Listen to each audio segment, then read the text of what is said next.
Bonjour, je suis Julien Lezès, lecteur d'âme et lecteur akashique, praticien énergéticien depuis 30 ans, fondateur de l'Akasha Academy. Bienvenue sur mes discussions podcast. Profitez de ces connaissances et laissez-moi vos commentaires. À ton avis, si on devait gérer nos vies comme un projet, avec des étapes claires, des objectifs précis et même des risques à anticiper, est-ce qu'on serait plus efficace ou complètement dépassé ? Honnêtement, je pense que ça dépend de comment on structure tout ça. D'un certain point de vue, voir l'organisation de sa vie comme un projet, ça peut me paraître pas assez naturel.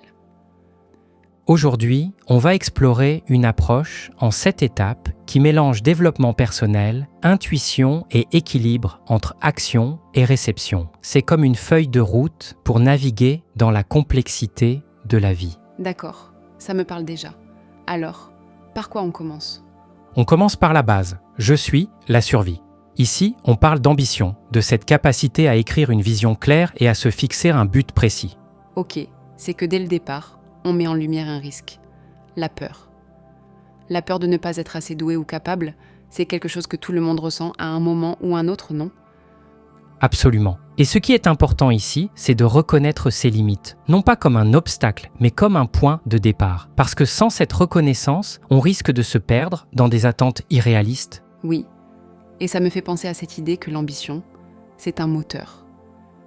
Mais ça peut aussi devenir une pression si on n'y fait pas attention. Et ça nous amène au deuxième point. Je ressens le plaisir. Ici, on parle de suivre sa flamme intérieure, de se rappeler qu'on a des dons uniques et qu'on doit les utiliser pleinement. Oui, mais le risque, c'est de se sentir coupable ou de douter de sa propre place. Et c'est un piège facile, surtout dans un monde où on se compare constamment aux autres. C'est vrai, la comparaison, c'est vraiment l'ennemi de la joie. Mais écouter cette flamme intérieure, c'est tellement puissant. Ça demande une vraie connexion à soi-même. Et parfois, ça signifie aussi ignorer les bruits extérieurs. Et ça nous amène au troisième point. Je rayonne, la volonté. Ici, on parle de détermination, de travailler dur et sans relâche, mais aussi de se préserver. Parce que oui, la détermination, c'est une force, mais elle peut aussi nous épuiser si on n'y fait pas attention. Et le risque ici, c'est de se décourager à cause d'un jugement précipité ou d'une conclusion erronée. Oui, combien de fois on abandonne quelque chose parce qu'on pense que ça ne marche pas, alors qu'en réalité, le processus est toujours en cours. C'est tellement vrai. Et ça nous amène au quatrième point. J'aime les sentiments. Ici, il est question de tenir le coup, de rester fidèle à ses valeurs et convictions.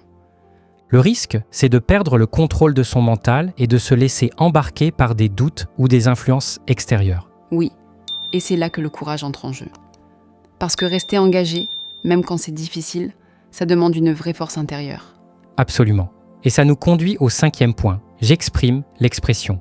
Ici, on parle de savoir échouer. Oui, parce que l'échec fait partie du processus.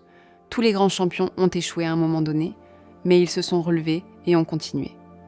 Le problème possible, c'est de se mentir à soi-même, de refuser la réalité. Et ça, c'est un piège qui peut vraiment nous bloquer. Oui, parce que l'échec, ce n'est pas une fin, c'est une étape. Et ça nous amène au sixième point. Je vois l'intuition. Ici, il est question d'aider son prochain, d'avoir cette pensée constante. J'ai envie de servir. Oui, mais on peut rester convaincu que nous sommes divisés, que nous ne sommes pas connectés les uns aux autres. C'est juste. Et cette idée de service, c'est tellement puissant parce que quand on aide les autres, on se connecte à quelque chose de plus grand que soi. Et ça nous conduit au dernier point.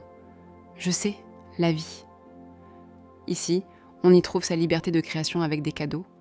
Ici, on parle d'être inclus et égal, d'avoir foi en l'absolu. Et ce que j'aime, c'est cette idée d'agir et de recevoir, de trouver un équilibre entre les deux. Oui, mais le risque, c'est de penser qu'on peut tout faire seul ou, au contraire, de tout déléguer sans trouver cet équilibre.